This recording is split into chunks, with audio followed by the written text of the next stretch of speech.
This is the Red, White, and You podcast. And now, here's your host, Kendra Sheehan.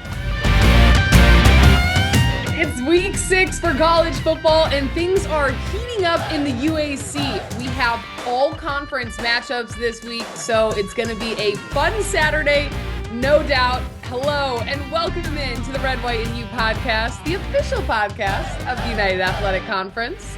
North Alabama is fresh off the bye week and will take on ranked opponent in Abilene Christian this week on the road for the Lions' first conference matchup of the year. Our special guest this week is Ari Patu, the signal caller for the Lions. Ari, hello, welcome in, and how are we feeling fresh off the bye? Hi, how you doing? And thanks for having me. I'm feeling pretty good. I think our team's feeling pretty good. We had an opportunity to heal some guys that were banged up from about 2 weeks ago. So we're feeling fresh and ready to go. What has been the emphasis from head coach Brent Dearman this week as you guys start league play on Saturday?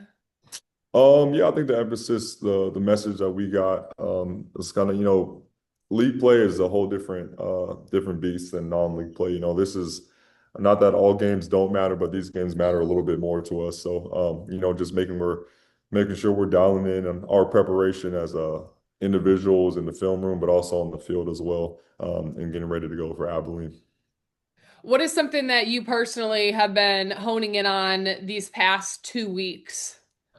Just deepening my prep for the games on the field. I think one thing wanted to dial in was my footwork and getting more grounded, getting more rooted in my base, so I can make throws on a more consistent basis.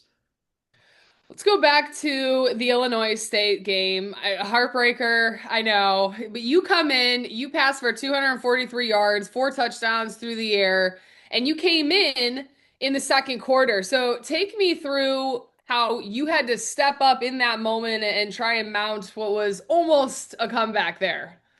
It was a close one. It was a tough game. Illinois State, they have a great defense on them. So I think it was a team effort to get back. I think we're down 17-0 in that second quarter. So, like I said, it was just really a team effort. I think our O-line played a heck of a game. I don't think they allowed a single sack through the entire game, if I'm not mistaken. So I think it starts up front. I think any team would know, then it all starts in the trenches. So, we just played behind them, trusted our run game, and let our receivers make plays in the pass game as well. I mean, obviously coming off of that, I mean, the emotions are less heightened now that it's been a few weeks, but I mean, you come off a game like that, you're one play essentially away from sealing the victory and getting a win. How does the team respond to that type of situation in terms of just coming back, putting your head down and going to work and trying again now that league plays here?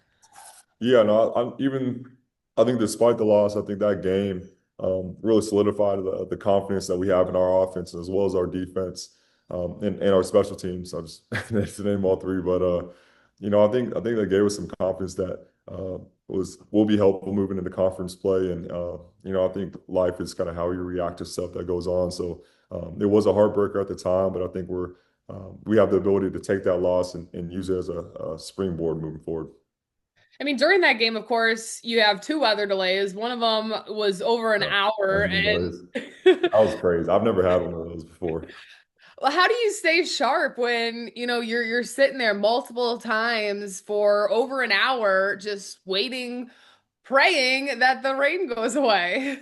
Yeah, I mean, the coaches did a good job of keeping us calm during that time, because I think the only thing you don't want to do is go in there hyped and stay hyped for an hour, because you only have so much energy that you can spare. So our strength coach and coaching staff made sure they let us know, hey, like, I know we have a lot of energy right now, but we're going to be here for 30 minutes to an hour, if not longer. So, calm down, stay ready to go. We'll keep reviewing the game plan and making adjustments. And, when we got to the time when 10 minutes, 5 minutes before we had to go out, we knew, all right, now let's start to ramp it back up so we can be ready to play. You're looking at this quarterback room. I mean, a bunch of guys have gotten minutes, have gotten snaps at QB1.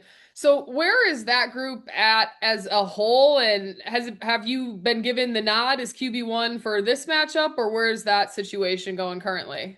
Yeah, I love our quarterback room. I think we're a really tight group of guys. We get quarterback dinners every week. We have been going to Chili's, so shout out Chili's. Love the triple dippers there, but I think we might go to then we might go mug shots this week. But yeah, we have a great room, so I love our guys, and we continuously push each other and compete just to make each other better, which we believe will continue to make the team better. So.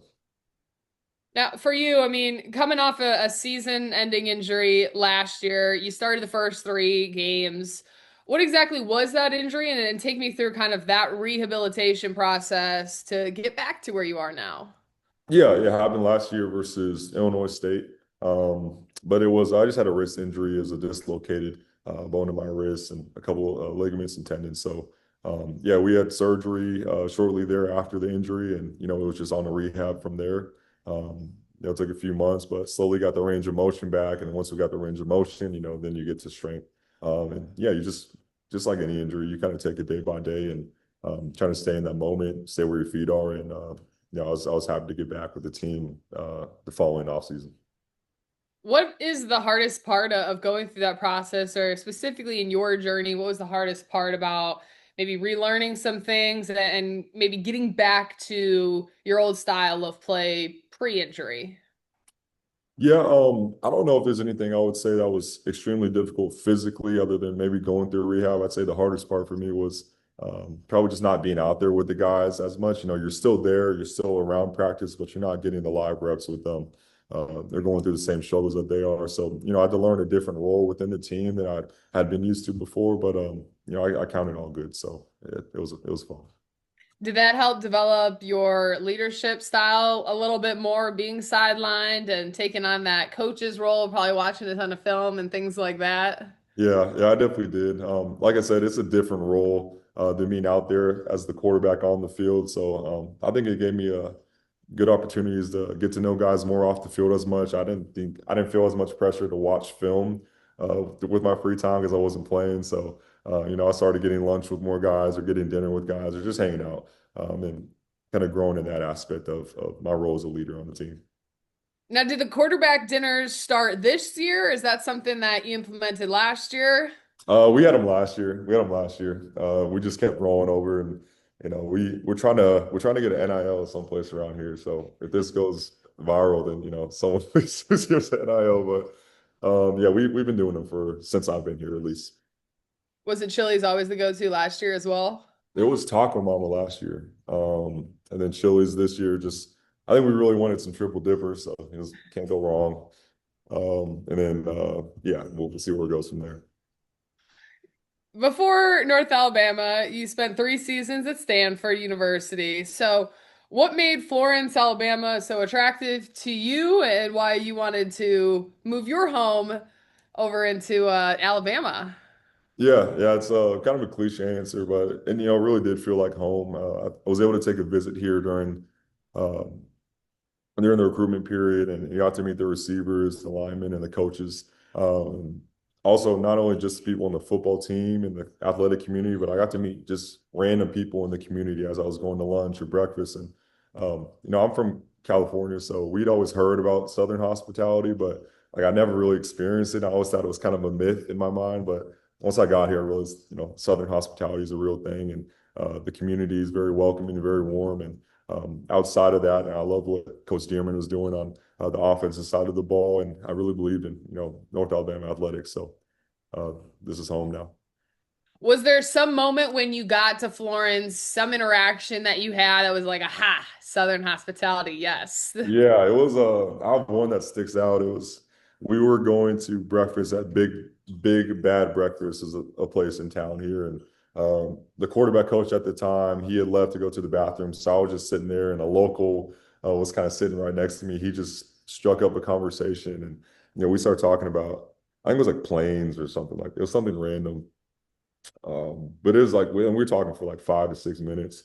And I don't even think he knew I was a football, maybe he did. I don't know if he knew I was a football player, but I feel like stuff like that is less common in California. Sometimes people get like mad at you when you try to talk to them. So the fact that people just strike up conversations on the side of the street or in the middle of a restaurant, I think is pretty cool.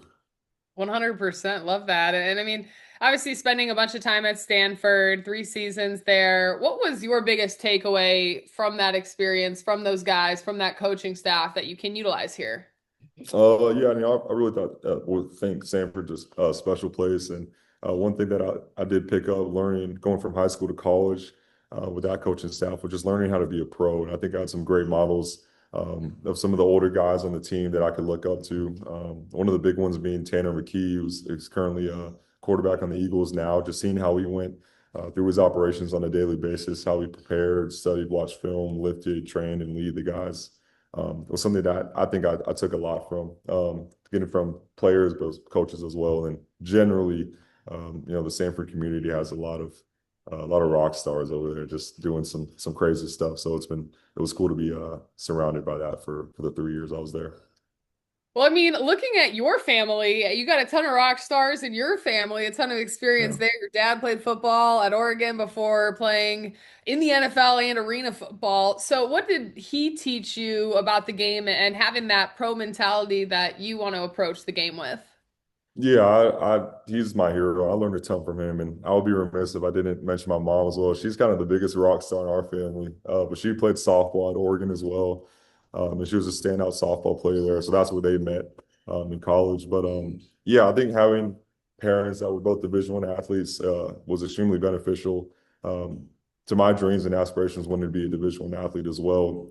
Again, just learning how to prepare, how to train, how to treat your body, but also make sure I'm not only going about it the right way, but I'm doing the right things in recruitment that my dad helped me out a lot with in terms of visibility in camps. And, every high school athlete knows sometimes it's hard to get visibility unless you're in the right place or the right camp or know the right people. I think I was very fortunate, very blessed by the parents that I do.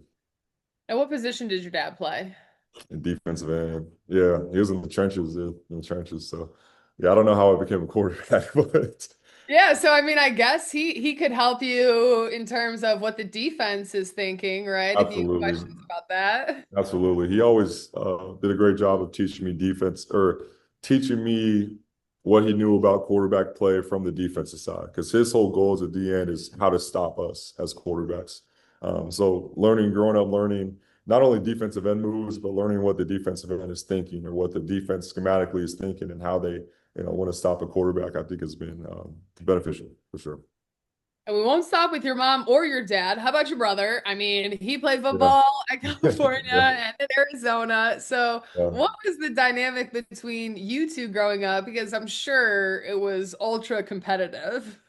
Yeah, I can't lie, we had a very competitive household. My older brother played football. My little brother also plays football. He's at Washington State right now as a safety. So it was, yeah, everything was a competition. And that's kind of how we were raised. And I wouldn't say our parents encouraged it, but they definitely didn't stop it from happening. So yeah, we was like who could eat the cereal the fastest or who can get to the car first.